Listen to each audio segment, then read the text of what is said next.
इस प्रश्न पर विचार करना पड़ेगा कि इतने जन्म हुए, असंख्यों जन्म हुए, पर हम कृतकृत्य क्यों नहीं हुए, हम कृतार्थ क्यों नहीं हुए, हम इस संस्कृति के चक्र से मुक्त क्यों नहीं हुए? ये प्रश्न करना चाहिए अपने आप से।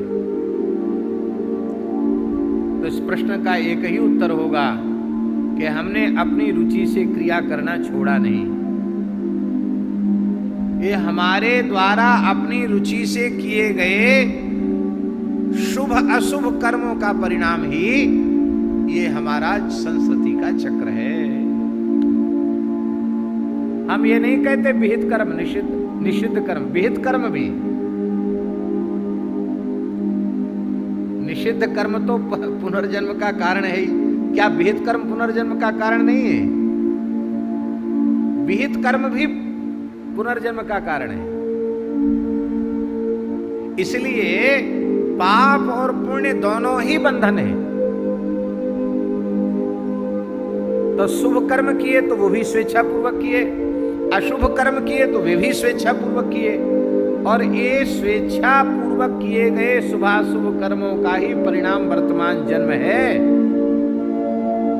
और ये शुभाशुभ कर्म स्वेच्छा पूर्वक किए जाते रहेंगे तो लंबी चौड़ी बातें चाहे जितनी बना लो, उसका परिणाम भोगने से हम बच नहीं सकते।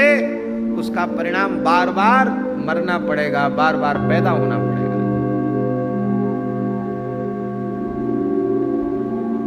तो यदि हम ईमानदारी से यह सोच लें कि अब अपनी रुचि से काम नहीं करना, गुरु गोविंद की रुचि में ही अपनी रुचि को मिला करके रखना है, तो हम समझते हैं यह शरीर अंतिम शरीर होगा, यह जन्म अंतिम जन्म होगा, फिर इस दुखमय संसार में नहीं आना पड़ेगा। हाँ, ऐसे जीवन मुक्त महापुरुष भी आते हैं। क्यों आते हैं?